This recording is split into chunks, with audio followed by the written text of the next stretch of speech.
салом дӯстони меҳрубон ва хуш омадед ба барномаи сархати рӯйдодҳо. имрӯз 12 апрел аз болоравии нархи равған ва арзиши сабзавот дар бозорҳои Тоҷикистон мегӯем. Канцлери Австрия баъди мулоқот бо Владимир Путин гуфт ки аз натиҷаи музокироташ хушбин нест. дар 10 рӯзи аввал 40% нақшаи давлати баҳорӣ ба хидмат иҷро шудааст. Бонкҳои Тоҷикистон сабаби навбатпойҳои тӯлониро дар якбора зиёд шудани интиқоли пул аз Русия вобаста мекунад. дар пайи тасмими Русия оиди таъини квота барои содироти равғани растанӣ то охири тобистони имсол нархи он дар бозорҳои Тоҷикистон 8% баланд рафтааст. агар рӯзи якшанбе қимати равғани 5 литраи алейна 120 сомонӣ буд, аллакай ба 130 сомонӣ баромадааст. тибқи омори расмии соли гузашта ба Тоҷикистон ба маблағи $148 миллион зиёда аз 123 000 тонна равғани растанӣ ворид шудааст ки беш аз 90 000 тоннаи он ба Русия рост меояд. ҳамчунин дар бозорҳои кишвар нархи меваву сабзавот низ барои харидорон дандоншикан боқӣ мемонад. ҳоло арзиши 1 кило қаламфури булғорӣ аз 60 то 80 сомонӣ аст. помидору боимҷон бо ҳисоби миёна 25-30 сомонӣ ва бодринг аз 12 то 18 сомонӣ қимат дорад. ин нархҳо дар ҳолест ки ба гуфтаи вазорати кишоварзии Тоҷикистон то 8 апрели имсол дар гармхонаҳои кишвар 1162 тонна сабзавот парвариш шудааст. ҳамкорони мо мавзӯи нарху наво дар бозорҳоро таҳқиқ доранд.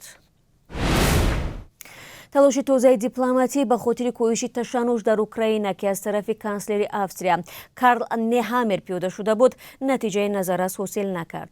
мансабдорони Русия тасмим доранд ки бо ҳадафи ишғоли манотиқи бештар дар шарқи Украина амалиёти густурда раҳандозӣ намоянд. рӯзи 11 апрел баъди мулоқот бо президенти Русия дар канори шаҳри Москав, раҳбари Австрия гуфт ки музокироташ натиҷаи мусбат надошт. аз замони оғози ҷанг дар Украина Нехамер аввалин раҳбари кишвари узви Иттиҳоди Аврупо мебошад ки рӯ ба рӯ бо раҳбари Русия мулоқот кардааст.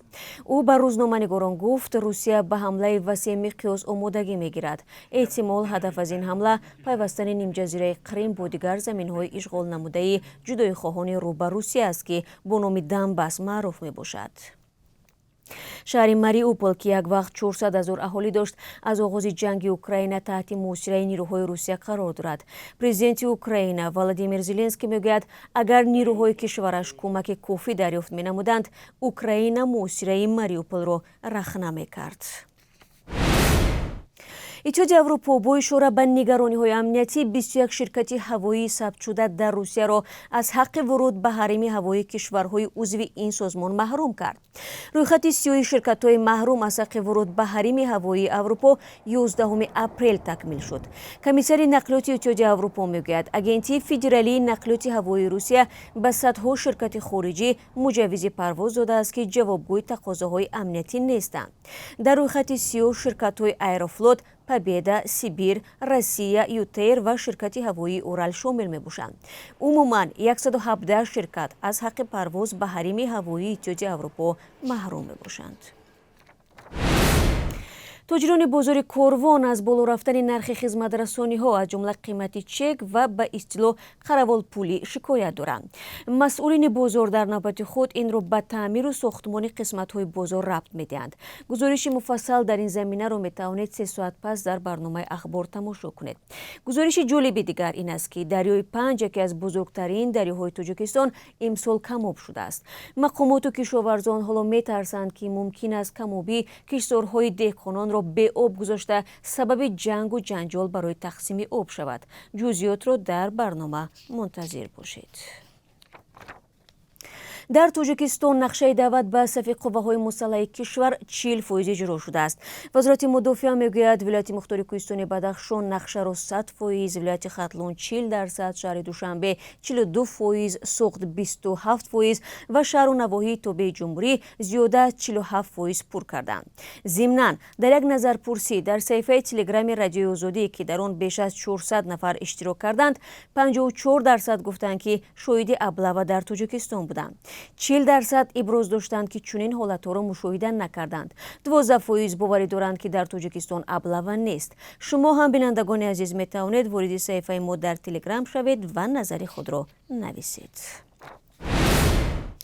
عربستان سعودی گفتیم سال 1 میلیون مسلمان از سراسر جهان حق دارند به مکه سفر کرده در مراسم حج اشتراک نمایند. به دلیل خروج کرونا ویروس در جهان سفر زائران داخلی به مکان‌های مقدس در عربستان سعودی محدود شده بود. سخنگوی کمیته دین تاجیکستان میگوید که تا حال از عربستان سعودی دعوتنامه رسمی نگرفتند. به قول او در صورت دریافت اجازت 5000 زائرانی که بعدای مراسم حج فرستاده میشوند از سال 2019 در نوبت می باشند. از تاجیکستان تا آغاز پاندمی سالانه هزاران نفر به زیارت خانه خدا می رفتند و شمار آنها مطابق کوتا پیشنهاد کرده سعودی مقرر می شود. کاربران رادیو زودی از گوشه‌های مختلف تاجیکستان نوارهایی را فرستادند که در آنها نوبت پایی طولانی پشت درهای بانک‌های کشور مشاهده می‌شود. به قول مصاحبان ما اکثریت برای گرفتن مبلغ‌های پیوندانشان آمدند که از روسیه فرستاده شده است ولی با مشکلات روبرو شدند. بانک‌های کشور سبب پیش آمدن چنین وضعیت را به آن ربط می‌دهند که در پی یکباره بلند رفتن قرب روبل روزهای استراحت گذشته حجم انتقال مبلغ از روسیه زیاد شد. از طرف دیگر انتقال تاریخ کارت‌های بانکی نیز افزوده است. در همین حال خود ساکنان میگویند چنین حالت از اول ماه اپریل به این طرف ادامه دارد. دوستان عزیز، اکنون فرصت است که برایتان قرب اسعار خارجی در تاجیکستان را اعلام کنم. طبق نشاندهی بانک ملی امروز 12 اپریل 1000 روبل روسی 158 سومانی و 50 درم است که نسبت دیروز 13 سومانی کمتر می باشد. $1 12 سومانی و 50 درم و 1 یورو 13 سومانی و 63 درم نرخ‌گذاری شده است. بینندگان مهربان و همکارانم ساعت 16 با وقت دوشنبه و 14 با وقت مسکو اخبار آزادی را تقدیمتان می‌کنند. من فردا در همین برنامه با شما خواهم بود. خدا نگهدارت.